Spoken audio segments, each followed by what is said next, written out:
Absolutely not. AAA says gas prices are the highest they've been since 2014. That was 4 years ago. And some gas stations are charging up to $3 a gallon. A new law is making it illegal for you to hold your phone while driving in the state of Georgia.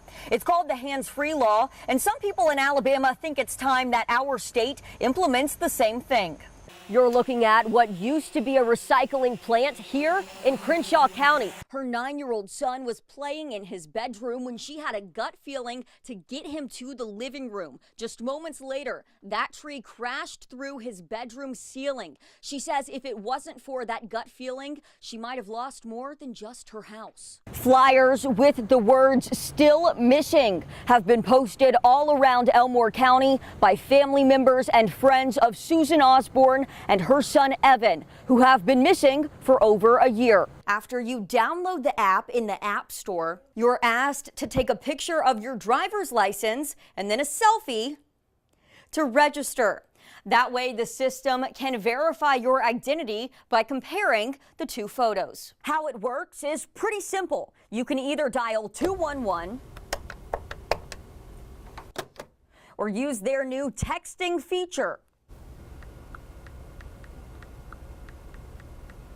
They say they have people answering phone calls and responding to text messages 24/7.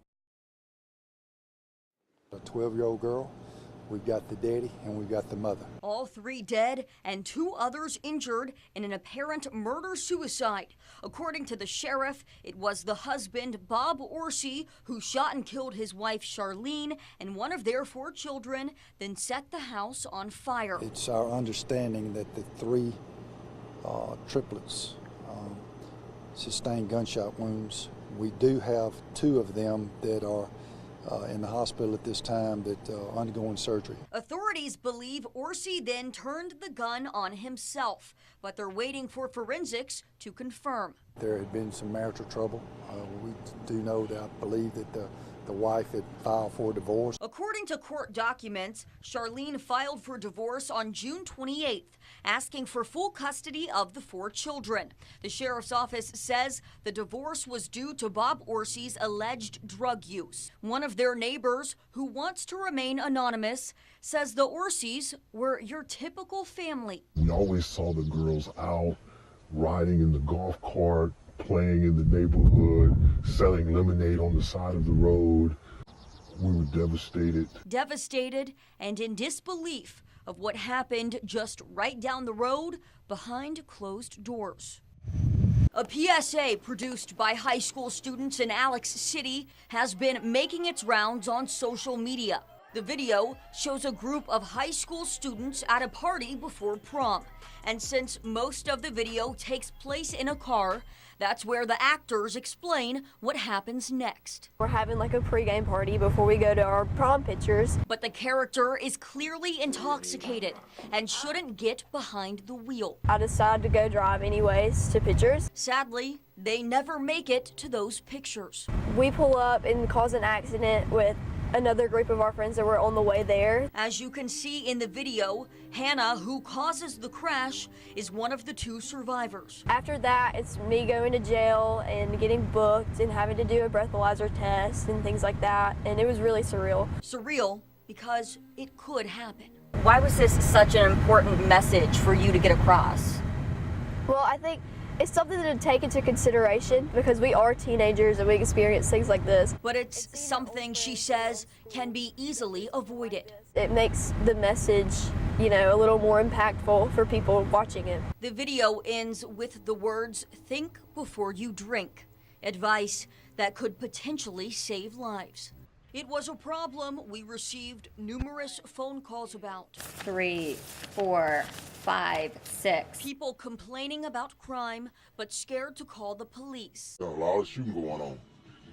Seems like people scared to call the police or something. He wanted to remain anonymous. Black on black crime is a shame. We brought this issue up to the Montgomery Police Department, and they say that if you don't call the cops, nothing can be done. We can't help prevent crime if we don't know about it. If you're scared of being labeled as a snitch, MPD says there are ways around that. We understand that sometimes people think that they're a snitch and they might be deemed that in the community. Well, like I said, there's ways to get in touch with us. You can call a non-emergency number and ask for a supervisor to call you directly. And if you don't want the police showing up at your house, it's simple. Tell the dispatcher that you don't want to be seen, but this is what I'm seeing right now. This is a crime in progress or somebody's hurt, and give us as much information as you possibly can. At the end of the day, MPD says they're there to help you, not hurt you. Gail traveled from Missouri. It's very sad. And Felicia drove from Atlanta. It brings it to life. It brings it to life. To honor the victims of lynchings. If it's not displayed like this, it won't be remembered.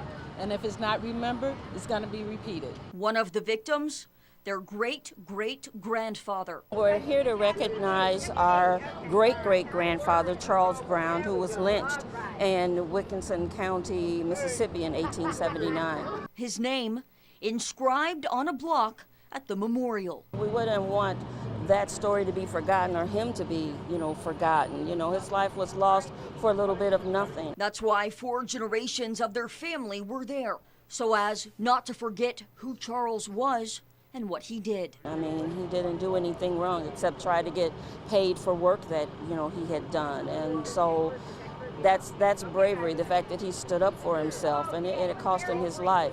But he set an example, I think, for us to follow. An example that now thousands will see.